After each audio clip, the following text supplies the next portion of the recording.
It's hard to believe the sun is slowly setting on our beautiful Michigan summer already. Welcome back to my channel. In this video, we're going to spend some time enjoying various summertime activities, some beautiful and much needed rain, and some rainy day baking. In follow-up to last week's video where I briefly mentioned Christian head covering, I thought it'd be prudent to have a little chat about that at the end of this video, as well as a short tutorial on how I cover my hair.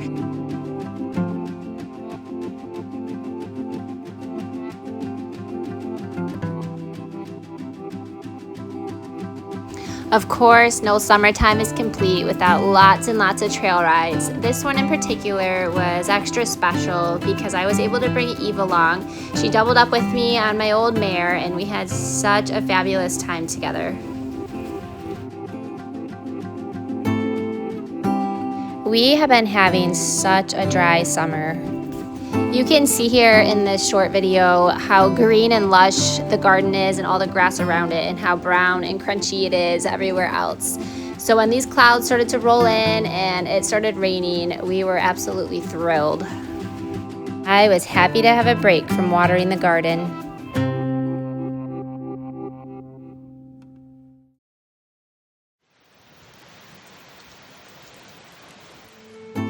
Matthew and Elijah spontaneously decided to get some kayaks this summer, and we all brought them out to an inland lake one evening and just had a lot of fun playing in the water and getting out in the kayaks. While we waited our turns, Eve and I had fun just splashing in the water on the dock and hanging out together.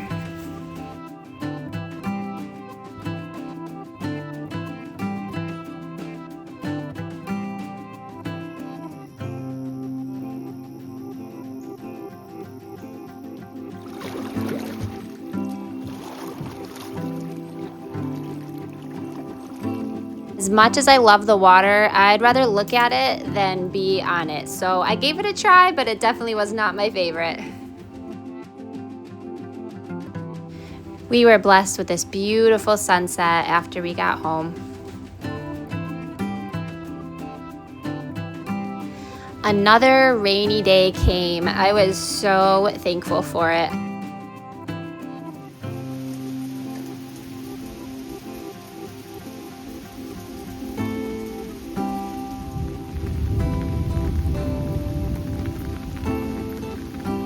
This particular rainy day was a Tuesday, and it was just so cozy. I had to light the candles, turn on the pretty lights on my mantle, and do some baking.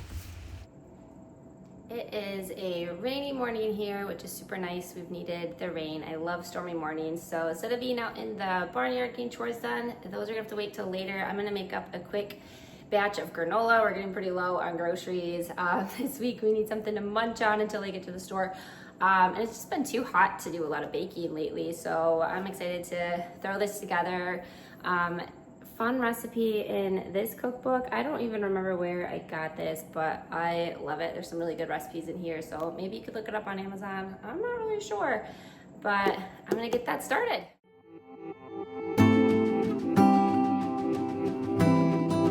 This recipe is really versatile. I tend to eliminate a lot of the extra sugar by adding more natural sugars instead. So I did a mixture of brown sugar and coconut sugar. And I also did different nut variations. It just calls for peanuts, but I just use whatever I have in my pantry. It almost always turns out really good. It is a stickier granola, not as crunchy, but it's super, super good.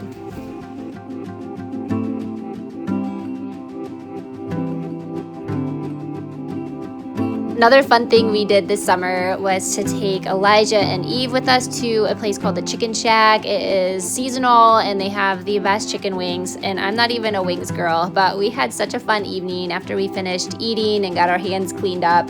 Eve got some treats to throw to the ducks, and we just kind of hung out and had just a really relaxing family evening there.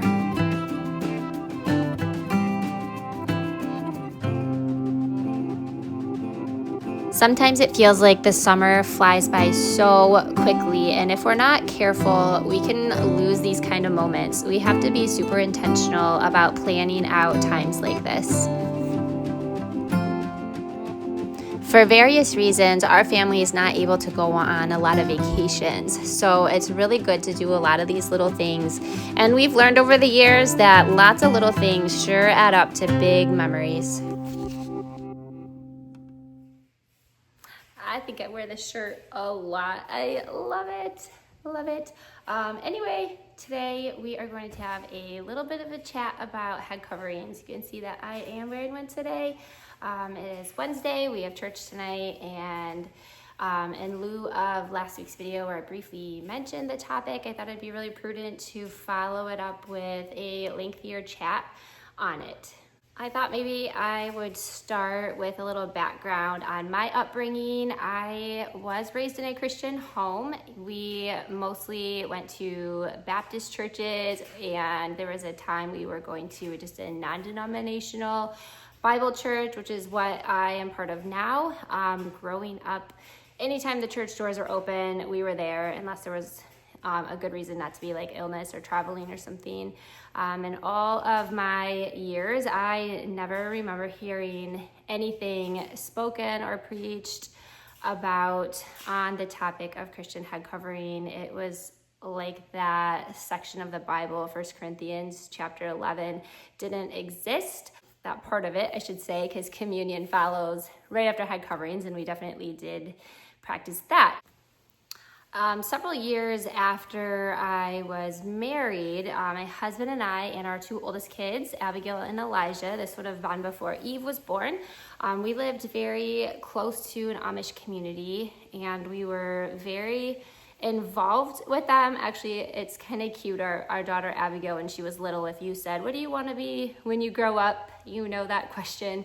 She would say Amish. It was really cute. So we spent a lot of time in the community, and there was one family in particular we would go over once a week, and the kids would play, and we just learned a lot about their culture, their beliefs, and enjoyed getting to know them. But through that time, I did start to question the head covering, because obviously the Anabaptist people do practice Christian head covering. So I remember one day asking my husband about it. I'm like, "Hey, what do you think about head covering? I kind of want to study the topic, not because I want to wear one, but I want to know what it actually talks about, because I have been a Christian for a very long time and have never studied the topic." And it was obviously hanging out with our Amish community a lot. It was in my face, seeing it all the time. And so I started studying it on my own, and he made some kind of comment like, "Well, God will have to hit me in the head with a 2x4 for me to think you need to cover your hair," something along those lines. And I would say it's safe to say he did. We both kind of studied the topic separately and then came back together with what we found and discussed it. We definitely came to the conclusion that it was not a cultural command for just the Church of Corinth, but it is relevant for all time. History proves that, as well as the text itself.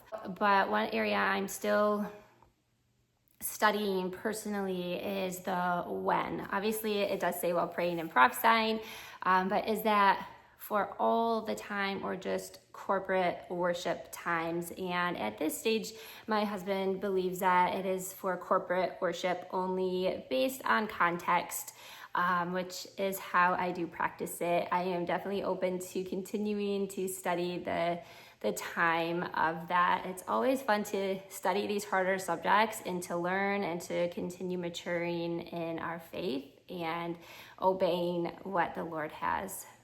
Head covering is definitely not a popular doctrine. When I started covering, it was actually quite lonely. I was the only one practicing this outside of the Amish community that we spent time with. We did not attend their church on a regular basis. We had our church that we attended, and I was the only one doing it there. A couple other people dabbled with it a little bit, but we had moved on to a different church for a time, and it was bigger, several hundred people, and I was the only woman that practiced head covering. And after some time, maybe a couple of years, I was really feeling isolated and a little lonely and a little awkward about it, even though the people of that church never made me feel that way. They never really asked questions or talked about it, and I just did it. And I don't know, I guess in my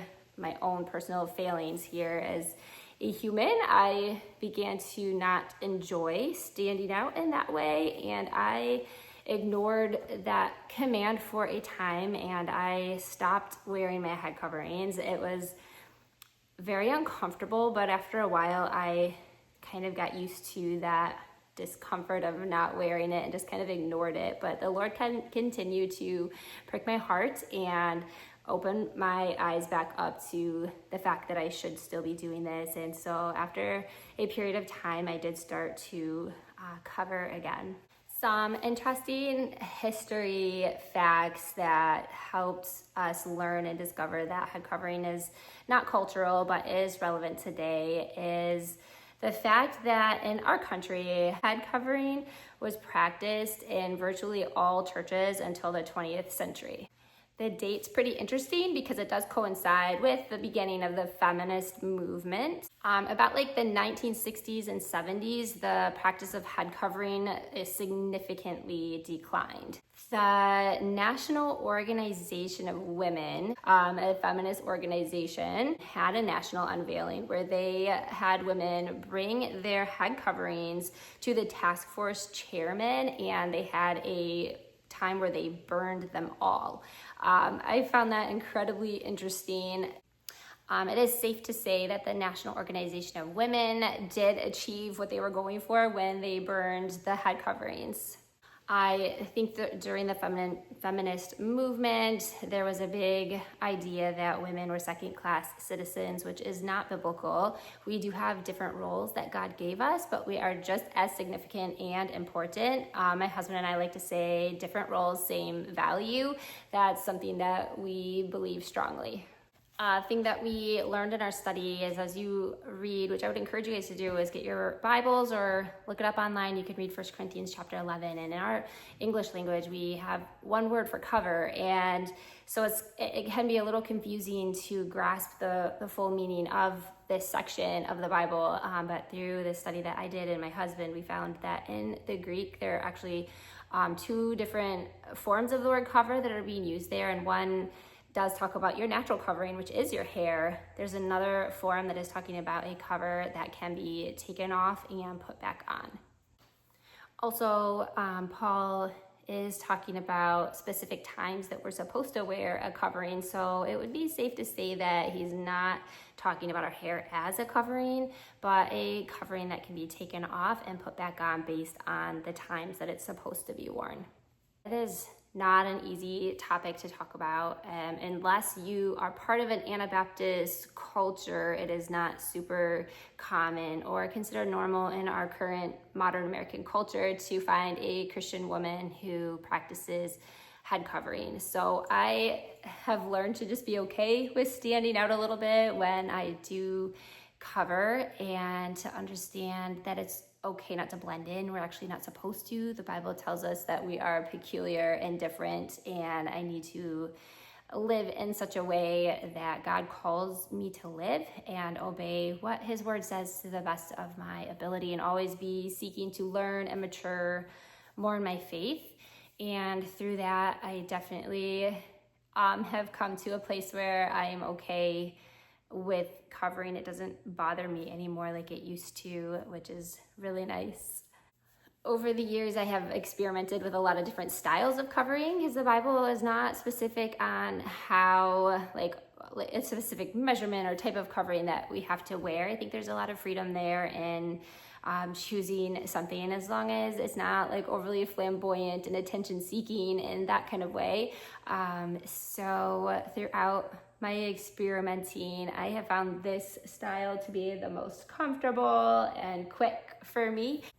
I am gonna leave you with a little tutorial, if you will. I'm gonna show you guys how I tie my coverings. So I hope you enjoy, and if you have any questions, please leave them in the comments, or any suggestions or what you have learned in your own studies on the topic. I would love to hear it. For the style that I usually do, I have to start by getting my hair up into a bun. I usually do the sock bun method. If you're not familiar with it, I would say just look it up on YouTube or something for examples. It is really, really easy and secure. It also gives a really nice, even shape. If you don't have as much hair or as thick of hair as I do, you can always just do a basic bun, maybe put a couple of scrunchies or something around it to make it bigger. And I just wanted to note here real quick as I'm getting my bun up that, 1 Corinthians 11 definitely talks about both types of covering, your natural hair as well as a physical covering that can be taken on and off. I do believe, according to that passage, that we are supposed to have, as women, long hair. Although a specific length is not given, I think principle and basic common sense would tell us that it needs to be distinguishable as female. Here I have a square scarf that I folded into a triangle, and I'm just gonna place it over my head, and I'm gonna take the two side tails and tie them in a knot at the base of my neck. I always make a few adjustments just to make sure everything is comfortable before I finish this style.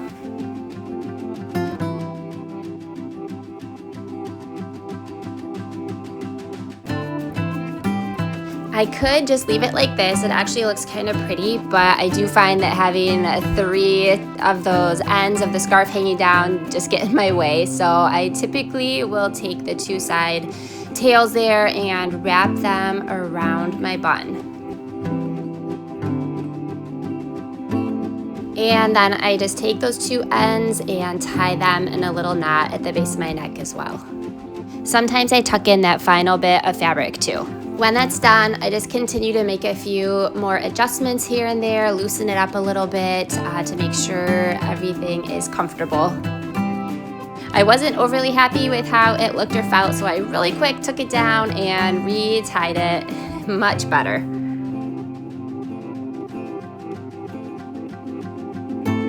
Thanks for listening to my story today. I really hope that it's inspired you to dig into the Bible and do some studying on your own on this topic. We'll see you next week.